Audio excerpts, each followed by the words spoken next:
Kita akan bersama-sama dengan beliau untuk membincangkan satu topik kecemerlangan dengan norma baru. Tapi sebelum itu, bagi memberkati majlis kita, majlis dengan berbesar hati mempersilakan Al-Fadhil Tuan Zainal Abidin Tukiman untuk memimpin bacaan doa. Dipersilakan. Terima kasih Cik Jais. Assalamualaikum warahmatullahi wabarakatuh. Cik Razif dan semua kawan-kawan sekerja UTM. InsyaAllah semoga Allah SWT memberikan keberkatan, kemudahan, keredaan daripada majlis kita pada hari ini. Sama-sama kita berdoa kepada Allah SWT sesama insyaAllah. A'udzubillahi minasyaitonirrajim. Bismillahirrahmanirrahim.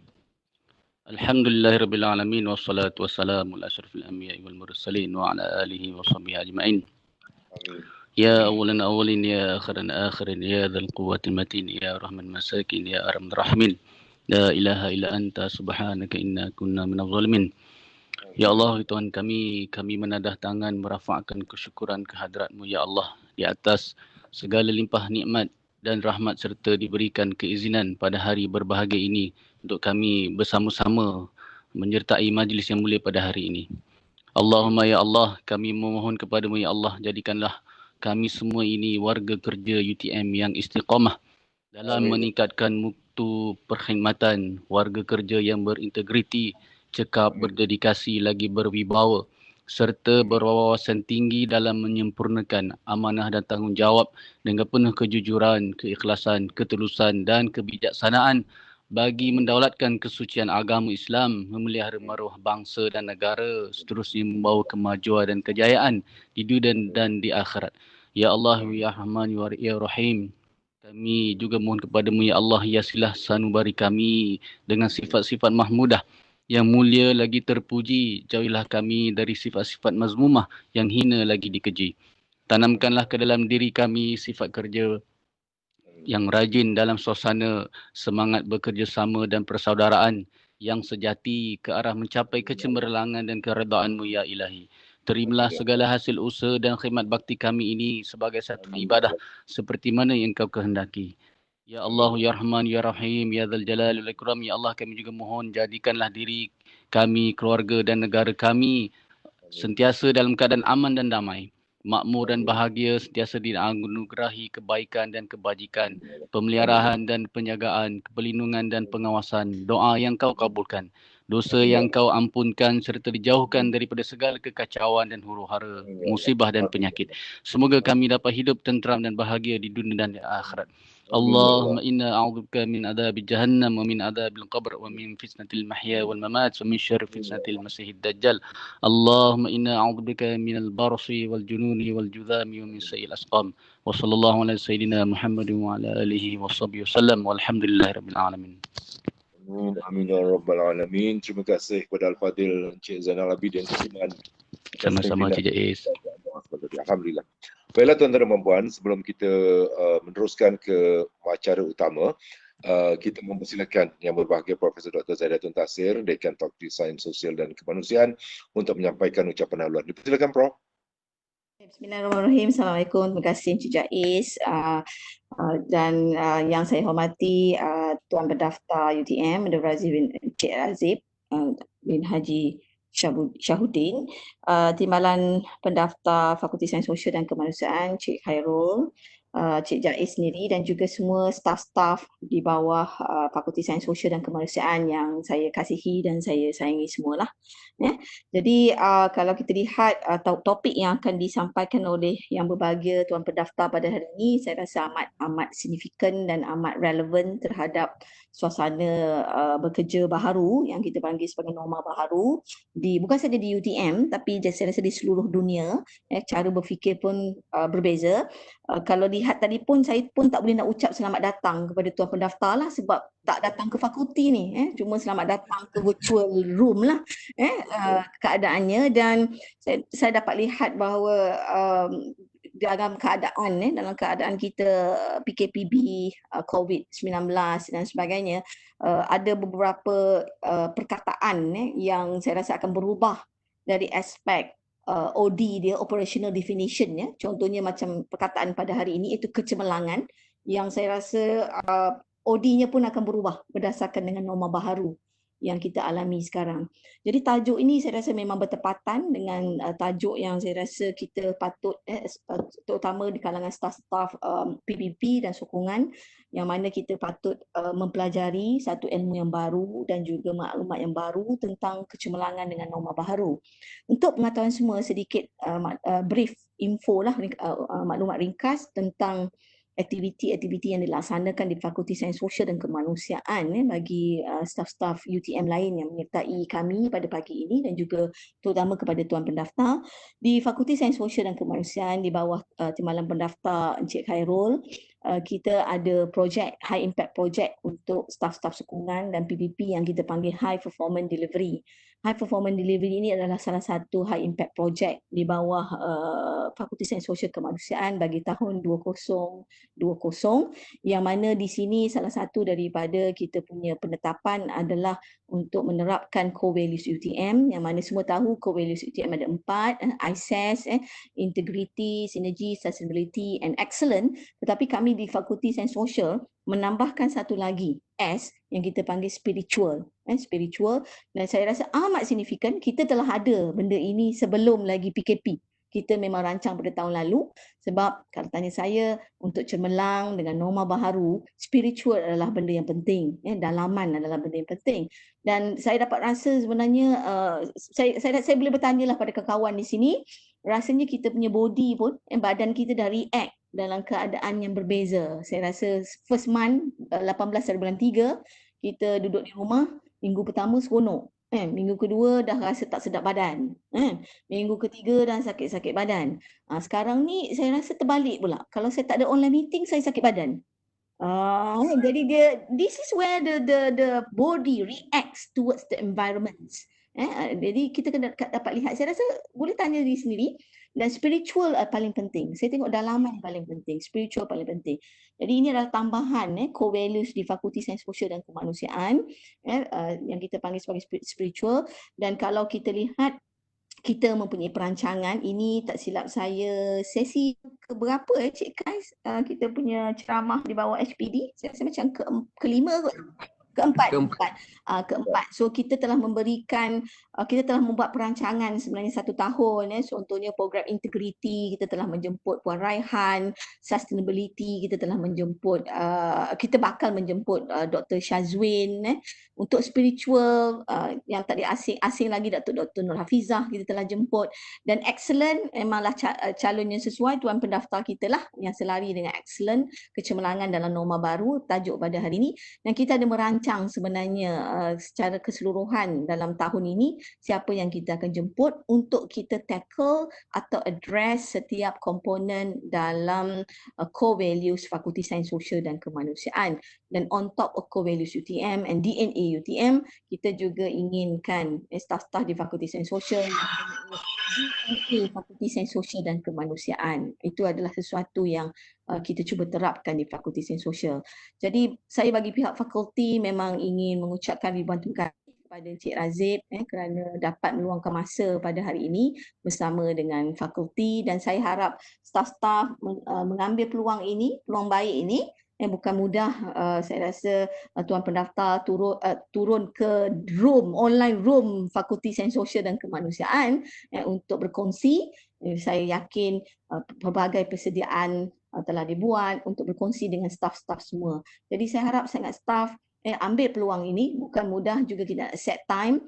Kalau ada pertanyaan, ada apa yang ingin disuarakan, inilah peluangnya. Dan saya harap sangat sesi ini dapat juga menyampaikan hasrat universiti secara terus direct kepada staf-staf semua, selain daripada platform yang kita buat di fakulti, melalui TP, melalui saya, melalui TD-TD, yang mana kita ada sesi-sesi bersama dengan staf. Ingat saya rasa staf sokongan di Fakulti Sains Sosial, kita ada meeting tahun lalu. Kita ada meeting tahun lalu, saya bertemu dengan semua staf sokongan sahaja, dan ada beberapa perkara yang kita telah ambil dan juga perbaiki. Saya yakin ada beberapa perkara tindakan kita dah ambil. Saya kalau tak perlu nak nyatakan spesifik, tapi saya rasa kalau Cik Azmi ada kat sini, saya rasa Cik Azmi punya cadangan kita dah selesaikan Cik Khairul kita dah hadiahkan pun kepada beliau cadangan beliau untuk memudahkan proses kerja beliau. Begitu juga kata saya tim technicals di N30, saya rasa ada isu yang diutarakan walaupun mungkin tak selesai keseluruhannya, tetapi saya telah adalah jadual waktu dari segi staff technical di N30 yang saya rasa lebih sesuai, lebih ada waktu rehat dan sebagainya. Jadi saya rasa ada beberapa perkara lagi yang kita akan lihat, terutama sebenarnya tentang career path juga staf-staf sokongan. Jadi untuk itu, untuk persediaan kita, bagi kita menerapkan ataupun menghayati core values UTM dan juga core values FSSH, maka sesi hari ini yang kita menyentuh kepada aspek kecemerlangan, saya rasa amat penting sangat untuk kita sama-sama menghayati dalam aspek kecemerlangan dengan norma baharu. Saya rasa itu saja saya bagi pihak fakulti, top management fakulti ingin menyampaikan sekali lagi ribuan terima kasih kepada Encik Razib kerana dapat bersama kita dengan pada sesi hari ini, berkongsi dengan staf-staf saya yang saya rasa amat bermakna sekali. First hand info daripada I think the top management yang betul-betul dari aspek PPBP. Jadi saya rasa itu sahaja. Saya akhiri dengan wabillahi taufik wal hidayah. Wassalamualaikum warahmatullahi taala wabarakatuh. Minta maaf saya terpaksa keluar. Saya ada 2 meeting serentak sebenarnya. Satu meeting tu dengan pejabat pendaftar Cik Razib dengan Puan Azizah dari aspek saya kena ke sana, betul nak ada satu meeting lagi dengan staff akademik pula untuk membantu kenaikan pangkat di S54. Jadi terima kasih Encik Razib. Kalau saya dah habis di sana, insya-Allah boleh ke sini. Dia tak melompat lah. Selalu kalau pergi mesyuarat tu saya melompat bilik, ni melompat room. Agak mudah lah saya rasa. Okey. Assalamualaikum. Terima kasih. Assalamualaikum. Terima kasih kepada dekan kita, Profesor Dr. Zaidatun atas ucapan laluan, dan tanpa melengahkan masa, majlis mempersilakan Bos Besar Pentadbiran UTM, Tuan Pendaftar Encik Abdul Razif Shahudin untuk menyampaikan ceramah berkongsi ilmu pengetahuan kecemerlangan dengan norma baru. Dipersilakan Encik Razif. Okay, terima kasih Saudara Jais selaku pengacara pada pagi ini. Kalau masa majlis rasanya segak tampan dia bergaya, tapi hari ni sebab kat rumah dia sempoi je. Masih ada UTM. Okey, Bismillahirrahmanirrahim. Assalamualaikum warahmatullahi wabarakatuh dan salam sejahtera serta salam Ramadan kepada rakan-rakan di Fakulti Sains Sosial dan Kemanusiaan yang berbahagia, Profesor Dr. Zaidatun, Dekan Fakulti Sains Sosial dan Kemanusiaan. Bila saya tengok kat list nama-nama ni, ada beberapa orang yang kalau pakai nama sebenar, saya boleh cam lah. Tapi bila pakai nickname lah, pakai nama-nama yang nombor pekerja sebagainya kan, mungkin tak boleh nak tahu siapa. Betul. Rasanya majoritinya adalah merupakan staf Fakulti Sains Sosial dan Kemanusiaan. Jadi yang dihormati juga pada timbalan-timbalan dekan yang meluangkan masa untuk bersama-sama pada pagi ini mengikuti satu topik yang telah pun disusun oleh Fakulti Sains Sosial dan Kemanusiaan, meliputi kepada 4 nilai teras campur satu.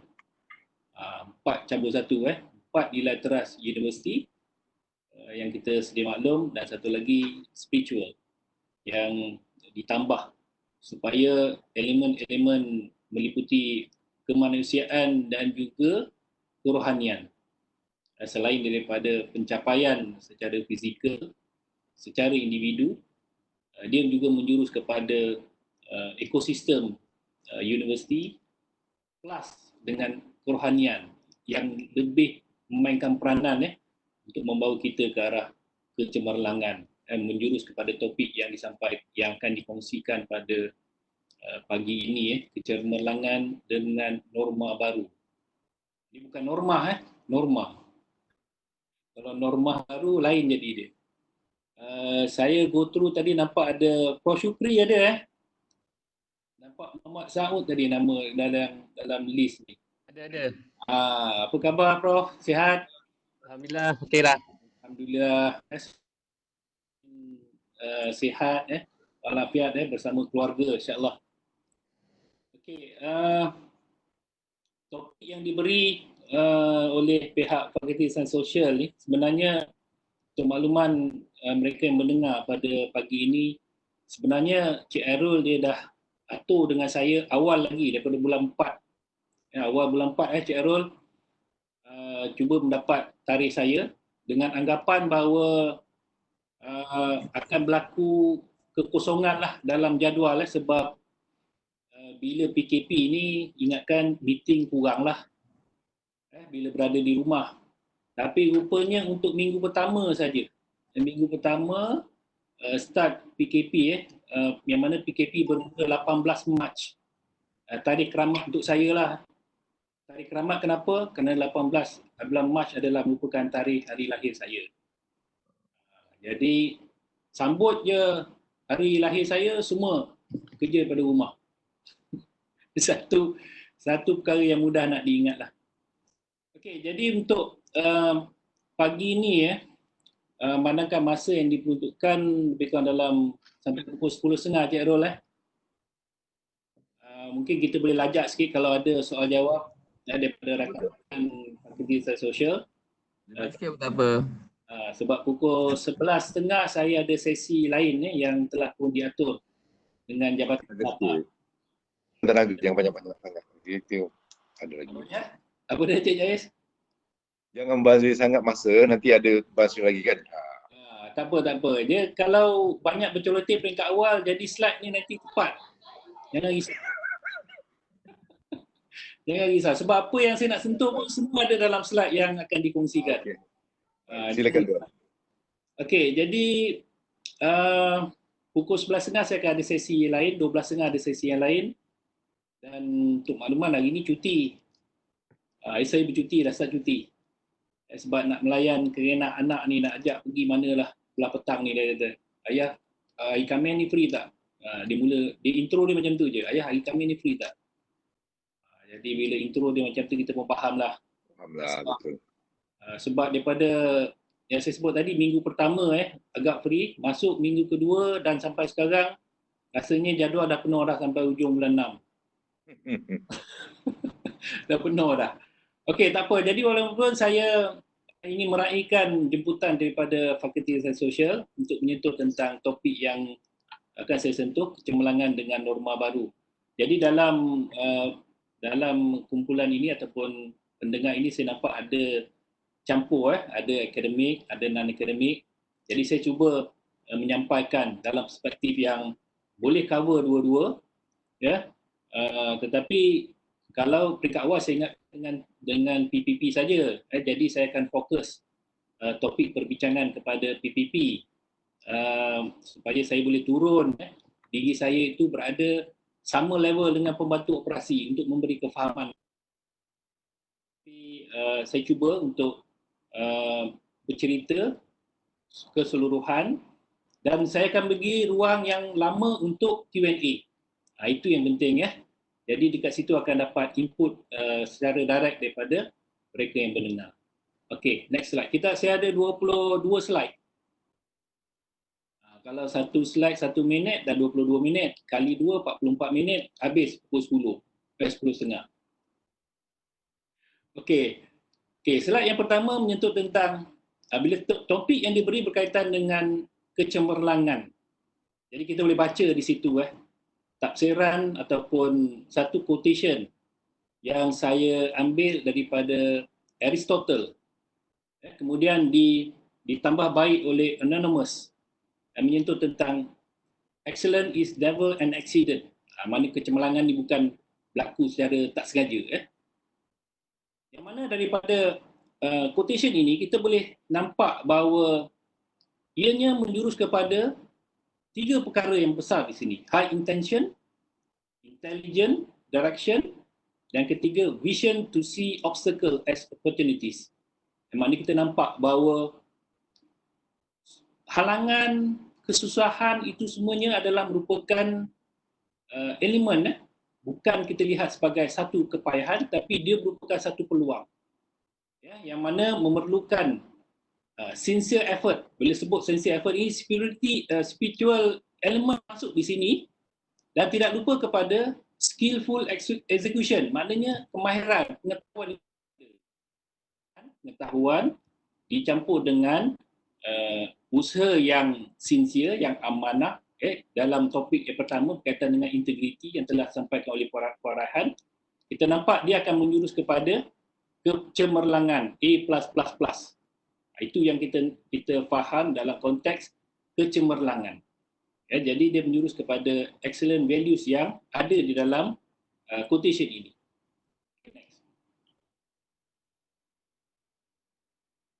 Jadi dalam nilai teras ataupun core values yang dipegang oleh universiti sebagaimana yang diwar-warkan di peringkat universiti, menyentuh tentang kecemerlangan, taksiran kecemerlangan, merujuk kepada pencapaian dan penyampaian tinggi yang akan menghasilkan kejayaan gemilang dalam semua aspek merangkumi pembelajaran dan pengajaran, itu untuk akademik, penyelidikan yang dijalankan dari segi inovasi, menyentuh tentang kecemerlangan, pengkomersialan, menghasilkan produk-produk yang boleh menjana pendapatan bukan hanya untuk universiti tetapi juga untuk negara, dan tidak lupa kepada penyediaan perkhidmatan high performance delivery yang sering diletakkan sebagai satu hala tuju universiti yang diletakkan di bawah portfolio pendaftar. Okay, next. Yang mana kalau kita lihat dalam ekosistem universiti, kita nampak bahawa moto yang disandang ataupun yang kita letakkan sebagai satu rujukan utama, kerana Tuhan untuk manusia. Kenapa kita buat perkara ini? Yang mana kita lakukan setiap hari, kita relate dengan kerja-kerja yang dijalankan, kita buat untuk manusia. Kalau kita boleh jadikan moto ini sebagai satu pegangan, kita faham betul-betul, kita halusi betul-betul, hayati betul-betul kerana Tuhan untuk manusia, kita akan dapati bahawa semua kerja yang kita buat, hasil kerja yang kita lakukan, pencapaian yang kita buat untuk manusia kerana Allah SWT. Kalau dalam konteks agama Islam, kerana Allah SWT, tapi dalam konteks agama-agama lain, kerana Tuhan masing-masing. Kita ada falsafah, visi, misi dan 4 core values, nilai teras yang kita pegang, plus satu yang disebut, yang ditambah oleh Fakulti Sains Sosial dan Kemanusiaan. Okay, next. Okay, kita sering ditunjukkan tentang 6 key focus area ataupun bidang tumpuan utama yang rasa saya di peringkat Fakulti Sains Sosial sering kali membincangkan perkara ini. Kalau kita lihat dalam key focus area 1 sampai 6 ini, kalau di fakulti, dia akan melihat keseluruhan daripada 1, 2. Tapi pada pagi ini saya akan berkongsi berkaitan dengan key focus area yang keempat, menyentuh tentang talent transformation ataupun sumber manusia yang ada, kita nak transform daripada satu keadaan yang baik kepada keadaan yang lebih baik, pada lebih baik, pada lebih baik. Dan tidak lupa juga di peringkat pendaftar melihat kepada governance, struktur organisasi yang ada. Bagaimana kita nak memastikan satu tabik urus yang mantap yang boleh memastikan bahawa UC boleh gerak dengan lebih cepat, dengan lebih cemerlang, bagi menyokong kepada sasaran-sasaran yang telah ditetapkan di bawah Plan Global University, yang mana rasanya di peringkat fakulti telah pun membincangkan secara terperinci. Dan di bawah key focus yang keempat ini menjurus tentang high performance delivery, sistem penyampaian berprestasi tinggi. Itu satu analogi yang kita gunakan, bagaimana kita nak memastikan bahawa ianya adalah merupakan high performance. Bagaimana kita nak dapatkan perkara ini bahawa kita telah berada di peringkat high performance. Biasanya dalam konteks high performance delivery, kita tidaklah mahu kita shock sendiri. Orang kata shock sendiri ni maknanya kita dah buat itu, kita dah buat ini, kita dah buat itu, dah buat ini kan. Tapi seolah macam kita kata kita dah bagus. Tapi bila tanya customer, customer punya rating rendah. Itu kalau katakanlah customer punya rating rendah bermaksud kita punya high performance delivery itu belum lagi di peringkat tinggi, belum lagi high performance. Sebab yang menerima perkhidmatan itu masih berada di peringkat yang rendah, masih kata alah lambat, cakap dia dah ada sistem. Bila tanya maklumat lambat dapat. Bila tanya result lambat tahu. Yang ini bila sebut tentang sistem penyampaian bukan hanya di peringkat operasi tetapi juga menjurus kepada peringkat pembelajaran, pengajaran. Bila pelajar-pelajar bertanya dengan pensyarah contohnya, sekarang ni kalau dalam keadaan kita berada dalam PKPB ni, maknanya semua masing-masing berada di rumah, bertanya bertanya persoalan, lambat dijawab. Itu pun merupakan salah konteks high performance delivery yang belum dipenuhi. Sistem penyampaian pengajaran, sistem pengajaran pembelajaran, penyampaian operasi, itu semua di bawah high performance delivery. Kita boleh bahaskan dan kita boleh bincang lebih lanjut selepas ini. Next. Ini strategi map, saya rasa tak perlu saya ulas lebih lanjut, yang mana di dalamnya ada 14 strategi objektif yang sering kita lihat, yang mana di dalam ini kalau kita lihat dalam perspektif internal processes, kalau kita tengok yang sebelah kiri sekali itu adalah 4 perspektif yang ada di dalam balance scorecard. Kalau mereka yang yang biasa dengan balance scorecard, di sebelah kiri itu ada 4 perspektif, yang salah satunya adalah menjurus tentang internal processes yang menyentuh tentang accelerated high performance delivery, enhance with effective governance system. Maknanya kalau nakkan high performance delivery, governance itu perlu diperkemaskan, perlu dimantapkan. Perlu kata, kalau katalah enjin, kalau katalah banyak enjin kereta contoh yang paling mudah. Kalau ada skru yang longgar, kalau kita jalan, separuh jalan je. Ataupun kalau katalah tangki itu bocor, kita isi minyak banyak mana pun, separuh jalan, dia akan berhenti. Maknanya, sistem itu tidak berjalan dengan baik. Next.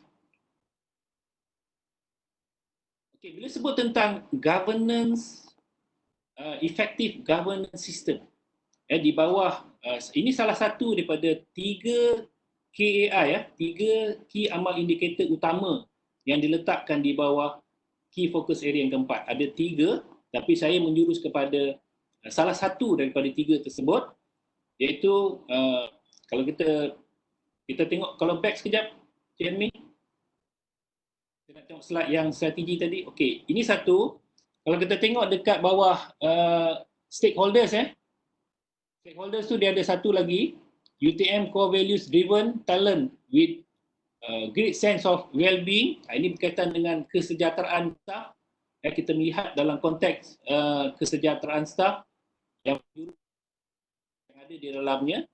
Dan satu lagi, kalau kita tengok di bawah perspektif yang ketiga, learning and growth, itu berkaitan dengan develop exemplary talent with future proof.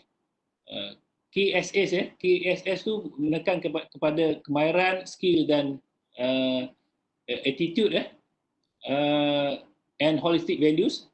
Itu adalah 3 KAI utama yang diletakkan di bawah KFA 4. Tapi pada pagi ini saya akan menjurus kepada P4 saja. Kita pergi next slide tadi.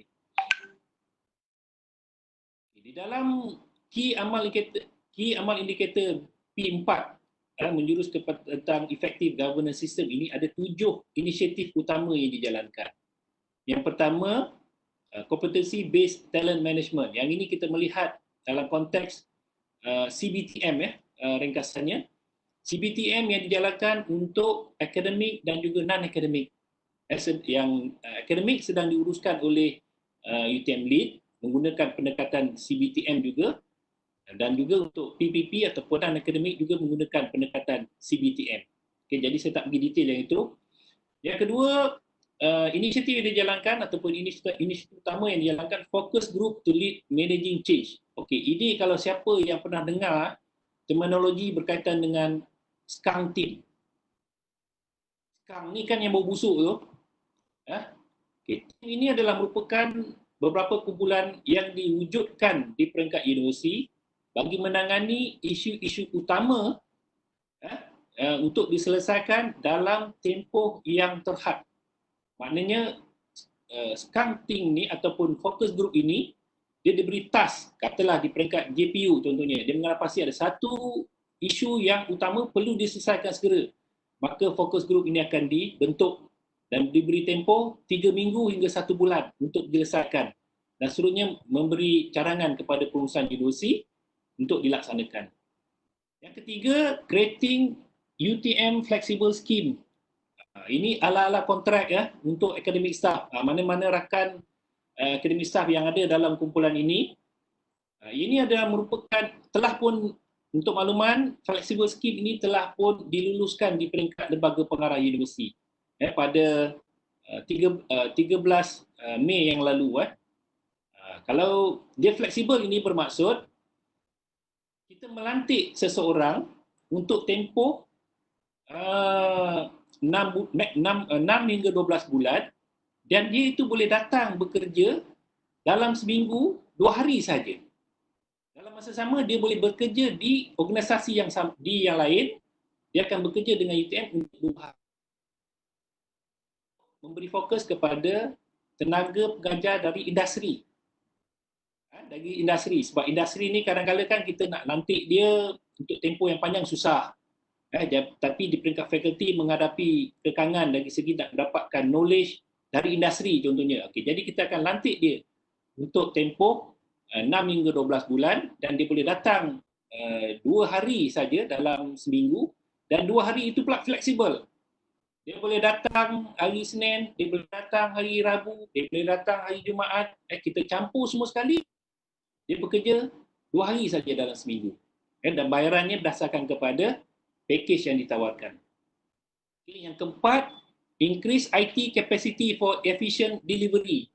Okay, dalam konteks ini, kita nampak bahawa dunia digital sekarang ini adalah merupakan satu keperluan asas utama perlu ditingkatkan. Jadi increase IT capacity ini bukan hanya untuk staff skim F saja, tidak. Staff skim lain juga perlu diperkemaskan, perlu dimantapkan. Kena pula dalam keadaan PKP ini semua nak tak nak kena tahu tentang IT. Contohnya kalau tentang Webex yang kita gunakan sekarang ini ada satu kajian dijalankan bahawa kalau dulu mungkin penggunanya sekitar dalam 100,000, 200,000, tapi ada satu kajian yang dijalankan, dia telah pun meningkat sehingga 300 juta pengguna dalam satu masa. Bila menggunakan Webex macam dekan tadi sebut, dia boleh berada di 3 tempat dalam satu masa. Tapi kena hati-hati. Well-being itu nak jaga juga kesejahteraan. Kalau kita fikir tentang kerja saja, takut nanti tak lama. Sebab kita ni manusia. Kalau enjin kereta boleh tukar. Kalau manusia ni kalau katalah jantungnya rosak, sendiri fahamlah. Jadi hati-hati dalam melaksanakan tugas supaya kita balance dalam kehidupan.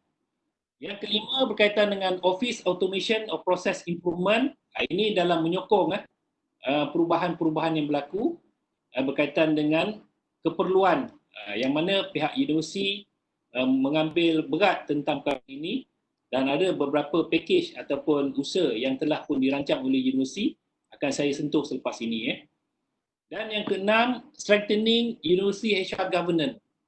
Yang ini menyentuh tentang bagaimana manusia itu ataupun HR itu adalah merupakan aset utama universiti. Jadi kita perlu perkemaskan, mantapkan mereka ini dalam menjalankan tugas dalam masa yang sama di peringkat universiti melihat dari segi governance sumber manusia, dari segi peruntukan, dari segi dari segi pengetahuan, dari segi kerjaya, macam yang disentuh oleh yang bagi dekan tadi, laluan kerjaya perlu diambil kira oleh universiti. Dan yang ketujuh, establishing UTM Quality Management System, SPK, sistem pengurusan kualiti. Yang mana diuruskan oleh UTM QRIM, telah pun menjalankan beberapa gerak kerja, dan rasa saya ada di peringkat fakulti, TD ataupun staf akademik yang telah pun dilantik untuk melihat sistem pengurusan kualiti di fakulti masing-masing. Next. Okay, ini kalau kita tengok senario yang berlaku sekarang ini, ya, kalau 2018 kita menyentuh tentang National Policy on Industry 4.0. Yang kita sebut tentang Industry 4.0. Dulu sibuk tentang 4.0 itu, 4.0 ini kan. Termasuk juga UTM, kita melaksanakan UTM Synergy 4.0 yang mana melibatkan penggabungan beberapa buah fakulti menjadi 7 saja sekarang ini, yang mana di bawah Fakulti Sains Sosial pun adalah merupakan salah satu daripada inisiatif yang dijalankan di bawah UTM Synergy 4.0. Yang mana saya tak nafikan bila bergabung ada perkara yang perlu diperkemaskan di peringkat awal. Mungkin di peringkat awal bila kita nak bergabung, itu tak cukup, ini tak cukup, ini tak benar, ini macam-macam lah yang timbul kan. Jadi sekarang ini nampaknya dah semakin lama semakin kemas. InsyaAllah kalau masih ada perkara yang perlu ditambah baik, perlu diperkemaskan, akan dibawa ke peringkat universiti untuk diperhalusi. Okay, next. Tahun 2020, pada tahun ini kita nampak berlakunya satu suasana yang menyebabkan berlakunya perubahan kepada norma baru, ya, yang mana kita semua kalau boleh kita pun tak nak kan, tapi perkara ini dah berlaku, perlu dihadapi. Tetapi sebenarnya apabila berlakunya COVID-19, pandemik COVID-19 ini sebenarnya dia satu keadaan yang memaksa kita untuk berubah. Kalau dulu katakanlah nak buat pembelajaran secara online menggunakan MOOC dan sebagainya, ada rintangan macam-macam lah. Itu tak boleh, ini tak cukup, sistem tak boleh nak support, infra tak boleh. Tapi bila berlakunya COVID-19 ini, nak tak nak kena ada. Nak tak nak kena buat. Yang mana di peringkat pengurusan universiti juga perlu membuat perubahan dari segi keputusan, menyediakan peruntukan dan sebagainya. Yang itu memang dilakukan di peringkat universiti, yang mana kita alignkan bajet-bajet yang ada supaya dapat memberi keselesaan kepada semua warga universiti, baik staf, baik pelajar, supaya kita dapat mengadakan satu ekosistem yang menyokong ke arah kecemerlangan. Semua itu menjurus kepada kecemerlangan. Kalau katalah universiti buat tak kisah saja, so kecemerlangan itu tidak akan tercapai dan kita akan tertinggal. Dengan new norm, kita buat mitigation plan, internet usage benchmark dan sebagainya lah. Kita perlu membuat perubahan kepada keadaan semasa yang berlaku sekarang ini. Okay, next.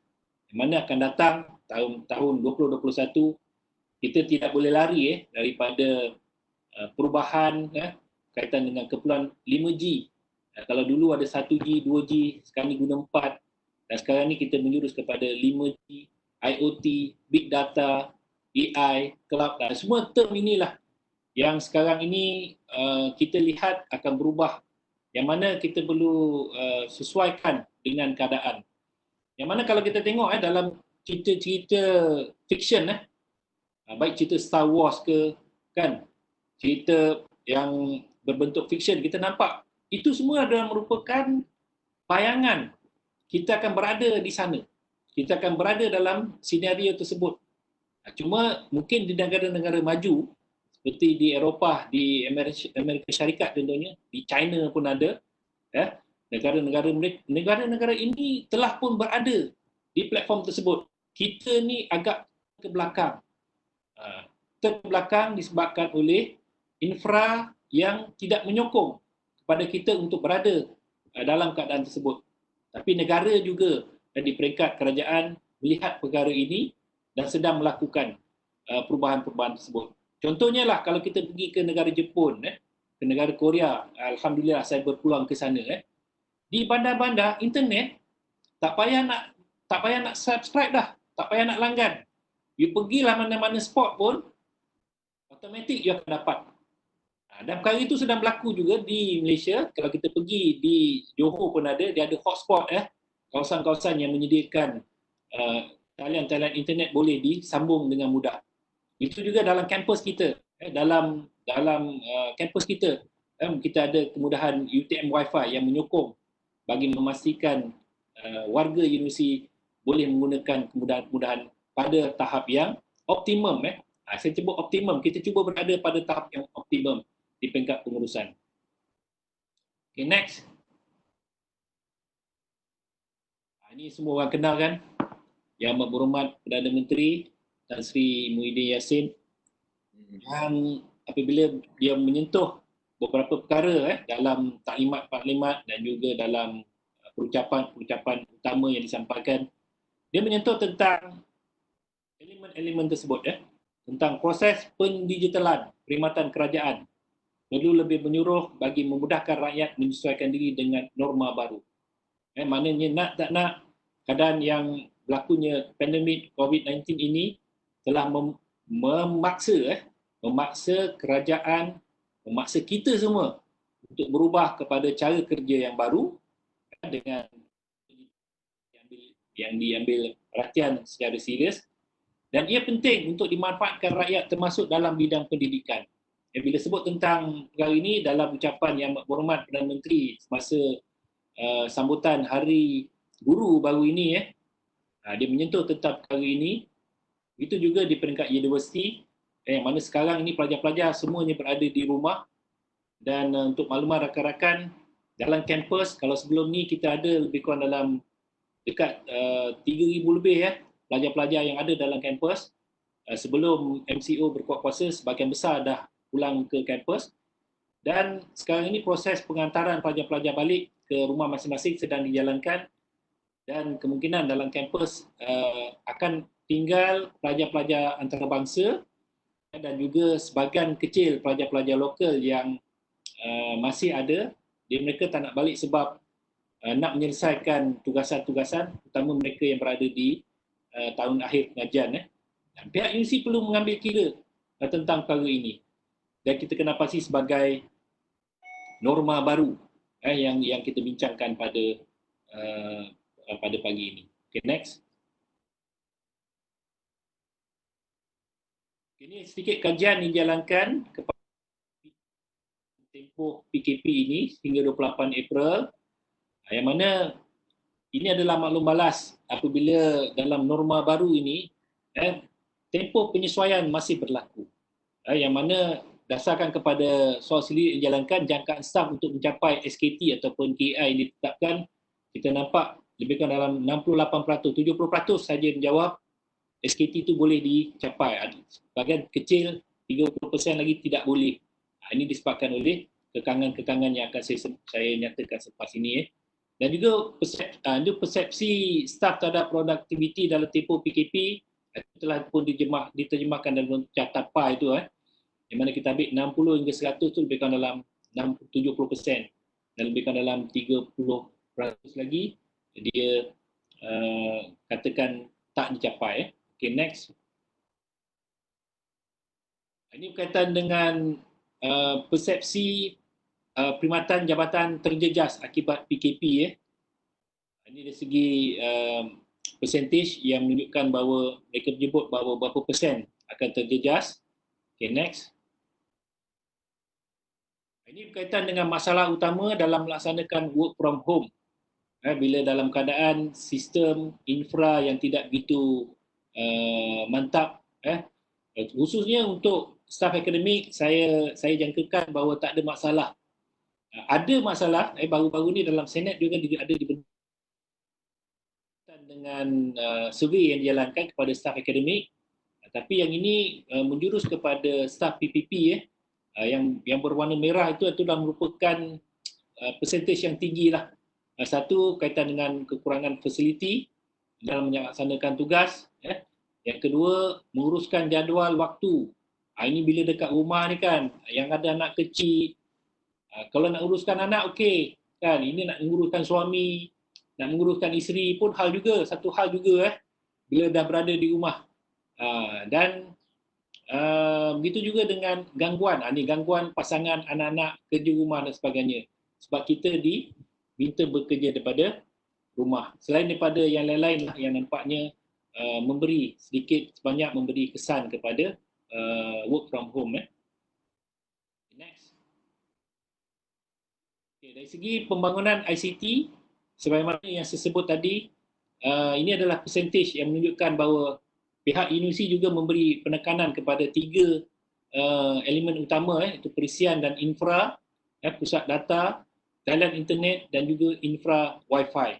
Ini adalah merupakan peruntukan yang besar yang disediakan oleh universiti untuk memastikan kemudahan-kemudahan perhubungan menggunakan internet itu dapat dijalankan dengan baik. Selain daripada yang lain-lain lah yang disebut tentang smart classroom, server untuk e-learning dan juga kemudahan video conferencing. Okay, next. Ini sebagaimana yang dibentangkan oleh Yang Berhormat Datuk Naib Chancellor dalam perhimpunan bulan Mei yang lalu, pakej khas kewangan yang mana sebanyak 12 juta diberikan secara khusus oleh pengurusan universiti, memberi fokus kepada 8 perkara yang menjadi tumpuan utama bagi memastikan kemudahan pendigitalan berlaku di peringkat universiti. Bukan hanya kepada infra saja, bukan hanya kepada fizikal saja, tapi juga menyediakan bayaran-bayaran kepada mereka yang terkesan, mereka yang memerlukan bantuan-bantuan yang bagi memastikan kesejahteraan kehidupan itu terus berlangsung dengan baik. Yang pertama, kemudahan peningkatan laptop staf melalui BYOD, insentif to bring your own device.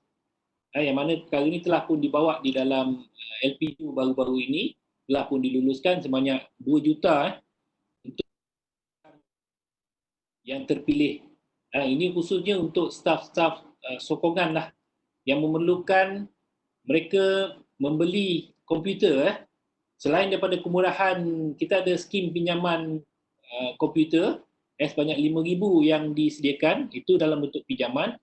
Ini dalam bentuk universiti menyediakan insentif kepada staf yang memerlukan, diberi peruntukan RM2,000 setiap orang dan membeli laptop untuk digunakan.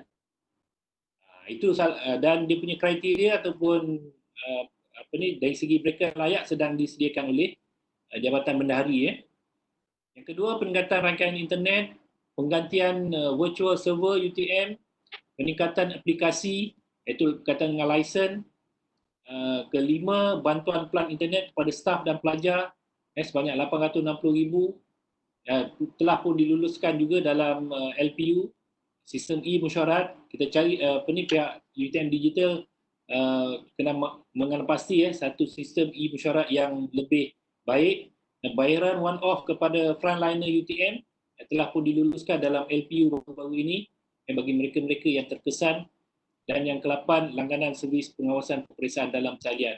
Ini telah pun dibincangkan dalam Senat semalam berkaitan dengan pengendalian peperiksaan atas talian secara detail di dalam Senat semalam, kriterianya, caranya, sebagainya telah pun diluluskan di peringkat Senat. Ini trend penggunaan aplikasi Webex meeting yang saya sebut tadi. Kalau di peringkat awal, you tengok bulan Februari, Mac itu agak rendah, tapi bila dah masuk ke dalam bulan April, Mei itu trendnya makin meningkat. Kalau kita tengok Februari ada 4 je meeting secara Webex. Kemudian Mac 54, kemudian dia melonjak kepada 339 bilangan. Okay, next. Ini evolusi kehidupan sepanjang Perintah Kawalan, dia panggil berkurung pula dah. Perintah Kawalan Pergerakan. Memang kena kurung pun yang awal kan. Okey, ini adalah merupakan satu evolusi yang dikeluarkan oleh University of Colorado. Ada 3 fasa yang kita tahu. Fasa pertama, fear zone, panic buying berlaku, orang berebut-rebut nak beli barang, risau barang tak cukup dan sebagainya. Tapi bila dah berlaku, sekarang ni kita dah berada rasanya dah lebih daripada 60 hari dah. Lebih 2 bulan kita berada dalam PKP ini. Jadi kita sedang berada di peringkat learning zone. Kita pun sebenarnya sedang berada di peringkat penyesuaian lagi dengan keadaan yang berlaku, dan kemungkinan besar penyesuaian ini akan berlaku sehingga 6 hingga 1 tahun. Supaya kita berada betul-betul di tahap yang selesa untuk bergerak. Tapi kalau kita lambat di peringkat learning zone ini, kita akan ketinggalan untuk berada dalam growth zone dan memerlukan kita bergerak dengan perubahan-perubahan yang baru ke arah kecemerlangan. Semua ini menjurus kepada kecemerlangan. Kalau kita nak cemerlang, kita kena berada di peringkat learning zone yang singkat, dan seluruhnya kita berada di peringkat growth zone yang cepat, dan kita boleh berjaya dan dengan cemerlang pada mana-mana keadaan yang memerlukan kita berubah. Okay, next.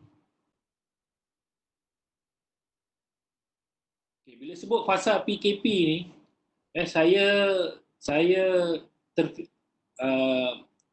terfikirlah bagaimana untuk kita terjemahkan PKP itu. Perkataan PKP ini dah bermain di mulut PKP sana, PKP sini kan. Jadi saya terjemahkan PKP mengikut fasa, yang mana saya kaitkan dengan evolusi perubahan tadi. PKP fasa 1, fasa 2 dan fasa 3. Kita relate dengan penyampaian perkhidmatan menyentuh tentang peringkat 1, kita perlu buat penyesuaian, kita kena communicate, kita kena belajar. Fasa kedua, kita melihat peluang. Melihat peluang, dan kita juga perlu melakukan kreativiti dan juga penghasilan produk-produk baru.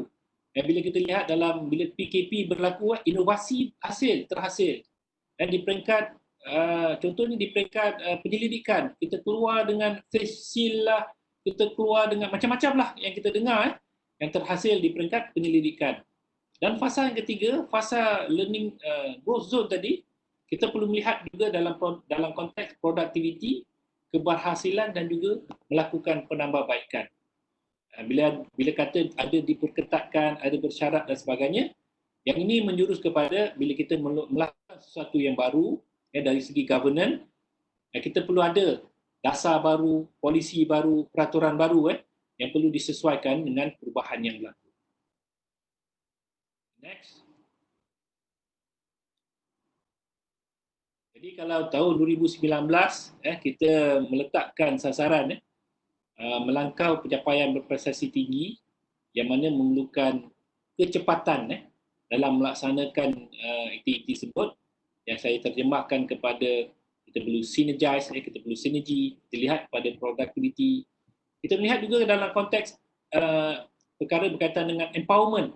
Kita perlu letakkan keyakinan, kepercayaan kita kepada semua staf, baik di peringkat pengurusan, baik di peringkat sokongan, baik di peringkat pembantu makmal, pembantu operasi. Kita perlu empower mereka, bagi mereka kuasa untuk melaksanakan tugas, barulah mereka boleh kreatif.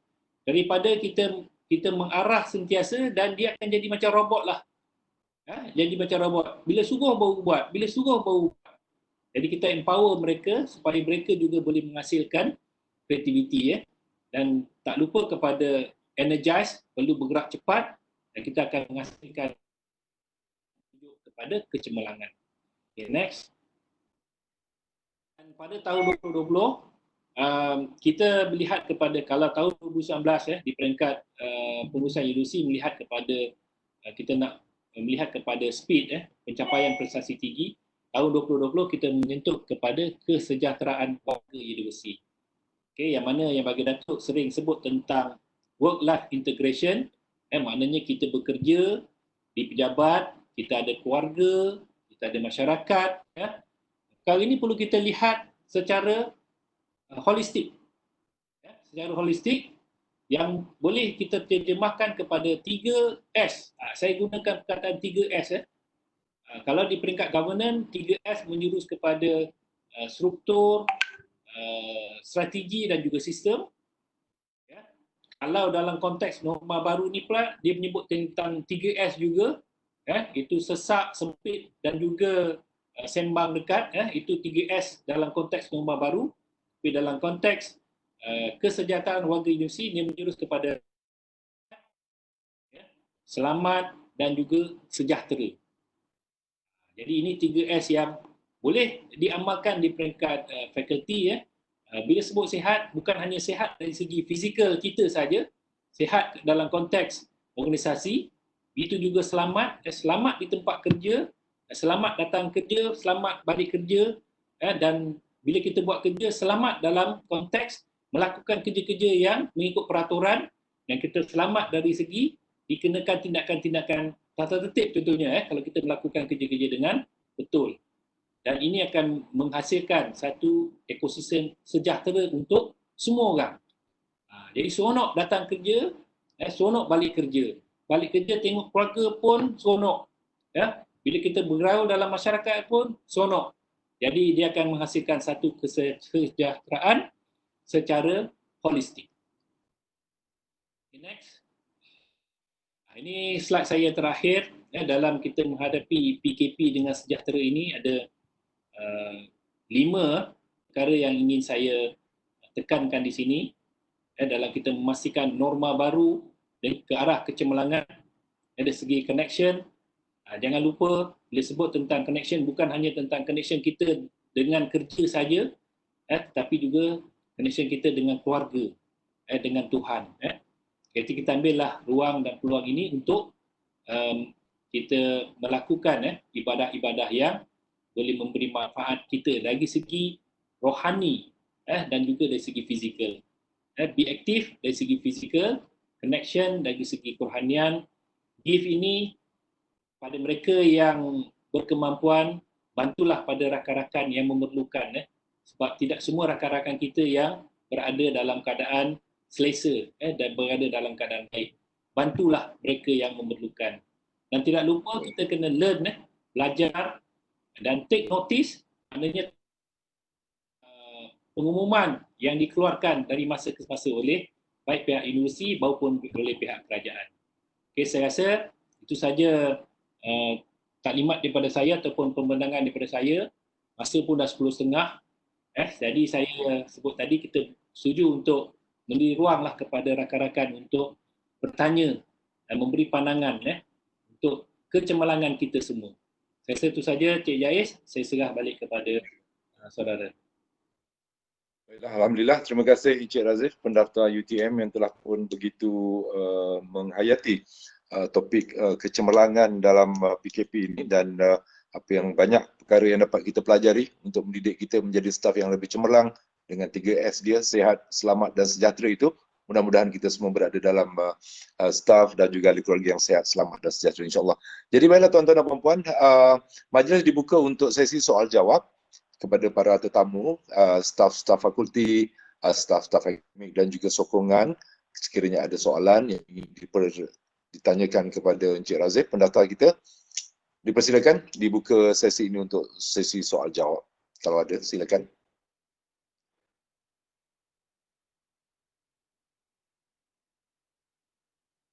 Dia kalau orang nak bertanya tu kadang-kadang on the spot dia terus bertanya, Encik Razif.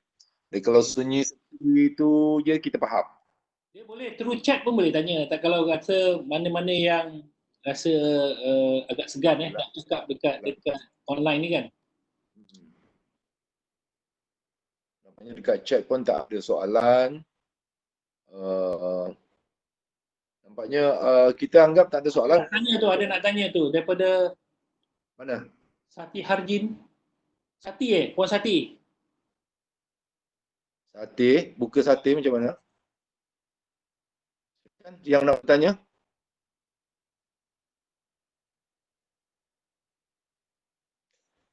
Puan Sati ni PA pengarah, PA dekan Dah ada dekat chat tu Jais, dah ada dekat chat. Ada dekat chat okey, dah ada dekat chat. Mana kaedah insentif untuk pembelian laptop? Cik Razif, mohon pencerahan. Puan Sati ni saya kenal. dia pun pernah dulu berusaha dengan saya masa di CTL Puan Sati. Orang kalau tak silap saya dia ni orang Pontian ni. Boy. Dia orang Pontian. Dan dia kalau nak tanya burung puyuh boleh tanya dengan dia ni. Stok burung puyuh dia boleh tahu. Saya biasa beli burung puyuh dengan dia. Dia bawa pergi pejabat masa tu. Okey, ini pun soalan yang pertama yang sama juga. Kalau boleh saya bertanya apa prasyarat untuk mendapatkan kemudahan pemilikan laptop? Okey, soalan yang hampir sama kaitan dengan Betul, sekalikan. Combine-kan saja. your own device. Yang saya sebut tadi, bring your own device, insentif. Okay, untuk makluman, perkara ini sedang disediakan kriteria dan juga syarat-syarat dia untuk mendapatkan kemudahan ini oleh Jabatan Bendahari. InsyaAllah dalam masa terdekat ini, mungkin lepas raya akan dikeluarkan tentang kriteria tersebut, maka bolehlah staf-staf yang rasanya memerlukan kemudahan ini boleh memohon untuk mendapatkan kemudahan ini insyaAllah. Biasanya kalau dah diluluskan di peringkat lembaga pengarah, untuk makluman rakan-rakan lah yang berada dalam punya cara kerja, dia akan kejar sampai benda tu selesai. Jadi jangan risau, insyaAllah lepas raya maklumat ni akan dikongsikan dengan semua staf UTM. Baik. Clear Saya rasa itu jawapan yang cukup jelas berkaitan dengan kemudahan penggunaan laptop ataupun permohonan laptop untuk staf yang memerlukan. Di lepas raya kita tunggu segala perincian dan juga perkeliling yang lebih rasmi berkaitan siapa yang layak untuk mohon. Terima kasih Encik Razif. Ada lagi soalan kawan-kawan? Sampai bila pembelajaran secara normal di UTM? Sampai bila pembelajaran secara normal? Sampai bila normal ke? Sampai bila pembelajaran secara normal? Selepas PKP. Nak kembali asal, Cik Razif. Bila nak kembali asal semula? Back to basic. Macam biasa. Back to nature. Back to nature ni, Right. kalau kita tahu bahawa di peringkat Kementerian Pengajian Tinggi, Kementerian Pengajian Tinggi telah pun menetapkan bahawa online PNP online ni akan kekal sampai hujung tahun. Wow. Akan kekal sampai hujung tahun. Okey. Jadi begitu juga bila pembelajaran secara online kekal sampai hujung tahun, dia akan relate juga dengan operasi universiti. Okey, operasi universiti kalau ikut yang telah pun diluluskan oleh JPU saya dah bentang tempoh hari, kita ada proses kerja ataupun gerak kerja dia kita sasarkan sehingga bulan Julai. Kehadiran untuk datang ke pejabat 50%. Tapi apabila kita buat perancangan tersebut, kemudian keluar satu, bukan bentuk arahan, bukan bentuk panduan bertulis lagi, yang mana ada statement daripada JPA menyebut bahawa mereka telah pun hadir bekerja sehingga 70%. Ada yang dengar kan? Ada kita dengar bahawa JPA kata dia dah di peringkat KPT dia dah sampai 70% yang hadir bertugas. Tetapi di peringkat universiti kita mengambil langkah berhati-hati sehingga ujung bulan 5 ini kita meletakkan sasaran 30%, tidak termasuk tugas-tugas esensial, tugas-tugas perlu. Yang bukan perlu tu, yang orang kata biasa-biasa saja, kita letak 30%, unless kalau ada arahan daripada kerajaan untuk tingkatkan, maka pihak universiti akan membuat pengumuman tentang perubahan tersebut. Right. So jawapannya adalah merujuk pada soalan tadi bahawa kembali kepada keadaan biasa, back to nature, adalah selepas akhir tahun ini ataupun tahun baru. InsyaAllah kita tengok perkembangan. Begitu Cik Razif Ya betul, kita tengok perkembangan dari masa ke masa. Sebab di peringkat KKM pun mereka pun sedang memantau kes-kes yang dilaporkan. Kalau kita tengok trend sekarang ni memang dah turun 2 angka. Tapi 2 angka pun hari tu ada sekali dia turun sampai 40 lebih tapi tiba dia naik balik. Benda tak nampak. Lepas raya ni tak tahulah, hopefully kita doalah supaya Amin. pergerakan berhari raya tu dihadkan. Baik. Terima kasih Cik Razif. Kalau ada soalan yang terakhir, saya ambil soalan yang terakhir.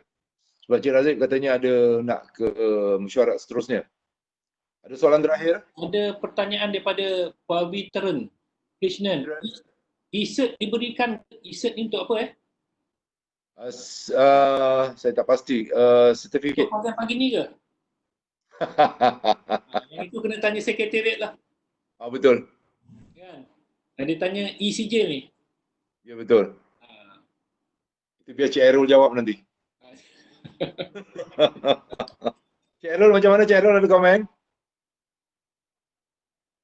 Okey. Cik Airul tak ada komen tu. Maknanya clear. Nanti kita bincangkan kemudian. Kita bagi mata merit. Macam mana? Kita bagi pelajar mata merit nanti. Untuk pendaftaran mata merit dia. Soalan tu pelajar tadi, yang tanya tu pelajar. Itu pelajar tu pelajar. Oh Cik Razif. Ceramah Cik Razif turut didengari oleh pelajar fakulti. Okey. Okey, rasanya setakat itu dulu. Sebelum tu saya jemput Cik Razif untuk kata-kata terakhir, ucapan selamat hari raya dan sebagainya untuk staf fakulti. Silakan Cik Razif. Okey, terima kasih Cik Jaiz. Jadi alhamdulillah saya harap penerangan atau perkongsian saya pada pagi ini dapat memberi pencerahan kepada warga universiti dan juga pelajar-pelajar yang hadir juga dalam sesi ini mendapat input berkaitan dengan bagaimana universiti diuruskan oleh pengurusan universiti supaya segala operasi-operasi universiti tidak terjejas. Dan kebajikan pelajar juga diambil perhatian semasa tempoh PKP ini. Sempena hari ini 28 Ramadan. Betul. 28 Ramadan. Mungkin ada setengah tu dah tak kira kot. sebab dah tak ada masa nak pergi shopping kan, tak sempat. Tapi walaupun bayaran khas untuk staff grade 56 dan ke bawah 1,000 dah masuk kan, Cik Jaiz? Betul. Alhamdulillah. Itu penting. Betul. Dan juga kaya lah kita. Dan juga kepada pelajar-pelajar, bayaran insentif RM200 untuk setiap pelajar telah pun diselesaikan juga. Cuma ada sebahagian kecil yang tak dapat lagi kerana masalah akaun yang tak dikemaskan. Okey, jadi sempena sambutan Syawal akan menjelang pada minggu depan. Jadi saya ingin mengambil kesempatan di sini bagi mewakili rakan-rakan saya di Jabatan Pendaftar dan juga bersama-sama dengan ahli keluarga masing-masing. Mohon maaf banyak-banyak kepada semua dan doakan kesejahteraan kepada semua warga universiti termasuk khususnya kepada warga Fakulti Sains Sosial dan Kemanusiaan agar terus berada dalam kesihatan yang baik di bawah perlindungan Allah SWT. Dan tak lupa kepada peringatan yang sering dikeluarkan oleh kerajaan berkaitan dengan disebut kadang ada setengah sebut 3C sebut tentang confine, tentang close, tentang crowd. Adanya confine kita elakkan berada di tempat yang sesak. Kalau kita cakap pastikan jarak sosial itu dipatuhi dan tak lupa kepada 3W lah yang sering disebut juga oleh kerajaan berkaitan dengan wash, basuh tangan sentiasa, kemudian wear, kita memakai face mask apabila berada di luar, dan yang ketiga kita warn, kita ingatkan pada rakan-rakan yang lain. Jadi saya ingin ucapkan selamat Hari Raya, maaf zahir dan batin kepada semua. Kalau nak jemput ke rumah tak boleh sebab maksimum 20 orang aja. Pula tu saudara mara saja boleh. Betul. Dan jiran terdekat.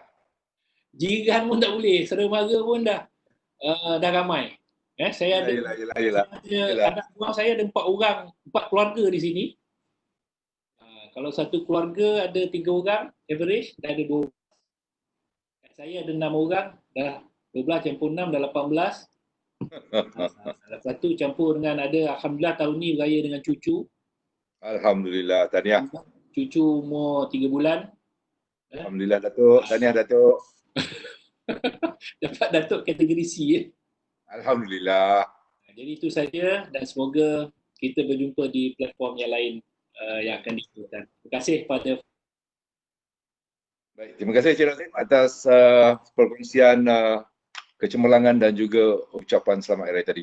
Okey Cik Razif dipersilakan boleh meninggalkan majlis kita insya-Allah. Selamat hari raya semua. Jangan ke mana-mana dulu untuk semua staf dan juga yang masih berada di Cik Jais, Cik Razif boleh join sekali. Cik Razif boleh join sekali. Oh, ada Cik Razif join sekali Okey, kepada semua rakan-rakan yang masih berada lagi dalam box Webex ni, minta buka suara dan kamera masing-masing. Ataupun Cik Aziz, bukakan semua gambar, video dan juga audio. Video dan juga audio semua yang masih berada di box Webex ni untuk kita mengucapkan ramai-ramai serentak Selamat Hari Raya Aidilfitri, maaf zahir dan batin. Cik Aziz rakam, saya akan cuba masukkan dalam video yang sedang saya bangunkan ini insya-Allah. Cik Aziz dah ready belum? Nak raya tapi tak pakai songkok macam mana?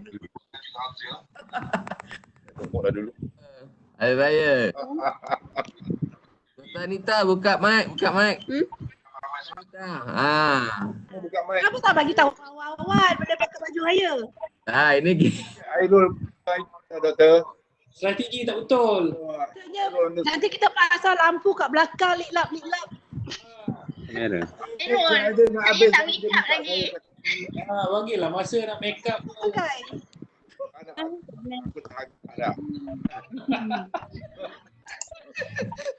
Ada setengah tu orang tidur pun ada. Yang boleh, mana yang boleh yang tak boleh appear tu kita dengar suara je jadilah. Saya faham. pakai songkok Jais.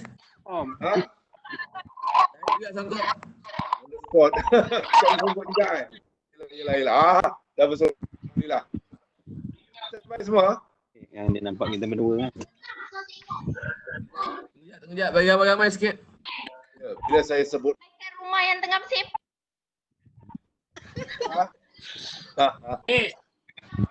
tak apalah. Mana yang okey dah. Okey. Sama-sama 1 2 3. Selamat Hari Raya Aidilfitri, maaf zahir batin. Okey, get ready guys. 1 2 3. Selamat Hari Raya. Maaf zahir Dan batin. Dan batin. Alhamdulillah. Boleh kau? Sekali lagi. Apa dia? Sekali lagi. Sekali lagi. Tak boleh tu Cik Razif. Perlahan. Macam mana?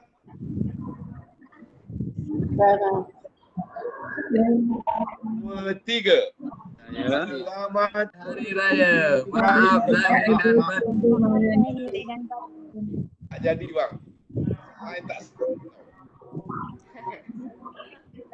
last shot. Kita buat last shot. 1 2 Selamat Hari Raya. Zahir dan batin. Dia lambat. Okey. Terima kasih. Selamat Raya semua. Selamat Raya. Selamat Hari Raya semua insya-Allah. Raya semua. Okey dah belum? Raya tu. Istirahat sekejap lagi ni. Hati-hati dalam perjalanan siapa yang balik kampung. Yo, Dan nak balik ni kau jap lagi. Yang tengah merayap tu enak ni. Baik. Assalamualaikum warahmatullahi wabarakatuh. Minal aidin wal Salam. faizin. Jumpa lagi. Tutup. Terima kasih semua. Lagi bos tak tutup. Dia tutup habis ya. Okey, sekian wabillahi taufiq wal hidayah. Wassalamualaikum warahmatullahi wabarakatuh. Selamat tengah hari. Kali bagi salam. Oh. Dah. Bye. Okay, Lagi tak tutup, you nak cakap. Norma baru. Nama baru.